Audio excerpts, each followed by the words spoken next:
Phone কিনতে গেলে confusion শেষ নাই ভাই।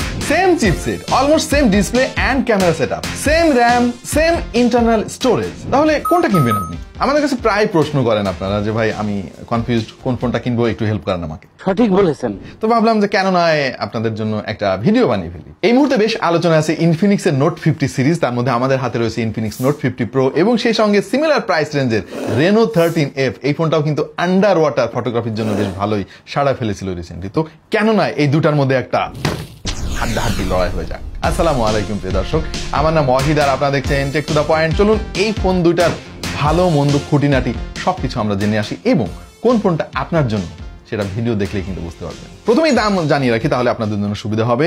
স্পেক অলমোস্ট সিমিলার হলেও কিন্তু ওপো রেনো 13F এর দাম 3000 টাকা বেশি, 35,000 টাকা, এবং ইনফিনিক্স নোট 50 প্রোর দাম হচ্ছে 32,000 টাকা। র্যাম এবং রম একই 8256। ডিজাইন দিয়ে আমাদের আজকের ভিডিওটা শুরু করতে চাই, কিন্তু ডিজাইন জিনিসটা ভাই একেবারে সাবজেক্টিভ একটা ব্যাপার। কারোর কাছে একটা ভালো লাগে তো কারোর কাছে অন্যটা। আমাদের কাছে ওপো রেনো 13F এর ডিজাইনটা খুব সাটেল এবং সিম্পল মনে হয়েছে, তার মধ্যে আবার গর্জিয়াস টাইপের একটা ফিল পাবেন আপনি। আর ইনফিনিক্স চেষ্টা করেছে নতুনত্ব আনার জন্য। তবে ক্যামেরা বামটা কিন্তু ইনফিনিক্সেরটা আমার কাছে খুব বেশি ভালো লাগে না, টু বি ভেরি অনেস্ট, একটু অদ্ভুত লেগেছে ব্যাপারটা। পাশাপাশি ওপ্পোর ক্যামেরা হাউজিংটা দেখেন একেবারে সিম্পল। ফোনের থিকনেস আবার ইনফিনিক্স এর নোট 50 প্রোর অনেক কম। রেনো 13F এর থিকনেস বেশি হওয়ার পেছনে একটা কারণও আছে, যেটা নিয়ে একটু পরে আলাপ করব। তবে ফোনের সামনের দিকে যদি একটু নজর দেন তখন কিন্তু আপনার ইনফিনিক্স বেশি ভালো লাগবে, কারণ এর কম বেজেল। ওপর দিকে ওপোর রেনো 13F এর বেজেল কিন্তু ওপরের নিচে বেশ খানিকটা ভিজিবল, ডানে বায়ের যেটা আছে সেটা মেনে নেওয়া যায়। সো এই দিক দিয়ে কিন্তু জিতে যাবে ইনফিনিক্স। আরেকটা জিনিস জানিয়ে রাখি ভাই, এই দুইটা ফোনের কিন্তু ফুল রিভিউ অলরেডি আমাদের চ্যানেলে আছে। সো আপনারা যদি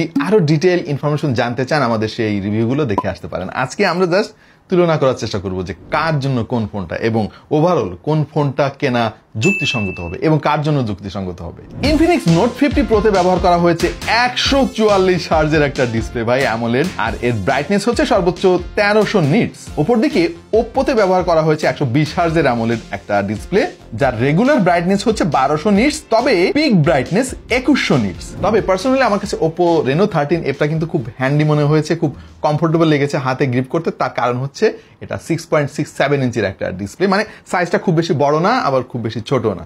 ওপর দিকে ইনফিনিক্স নোট 50 প্রোটা কিন্তু যথেষ্ট বড় একটা ডিসপ্লে, এক হাতে অপারেট করাটা খুবই ডিফিকাল্ট হয়, মাঝে মাঝে আসলে ধরে খুব বেশি কমফোর্ট ফিল করা যায় না। সো আপনার যদি বড় ডিসপ্লে ফোন দরকার হয় তাহলে আপনার জন্য ইনফিনিক্স, আর যদি ডিসপ্লে সাইজ কোনো ম্যাটার না করে আপনার জন্য তাহলে আপনার জন্য ওপো রেনো 13F। ভাই দুইটা ডিসপ্লে ভালো, এইখানে কাউকে জিতিয়ে বা হারিয়ে দেওয়া যাচ্ছে না। তবে যারা রিফ্রেশ রেট নিয়ে অনেক বেশি ক্রেজি তাদের জন্য 144 হার্জের ইনফিনিক্স এর এই ডিসপ্লেটা বেশ ভালো লাগবে। কোনো গেমিং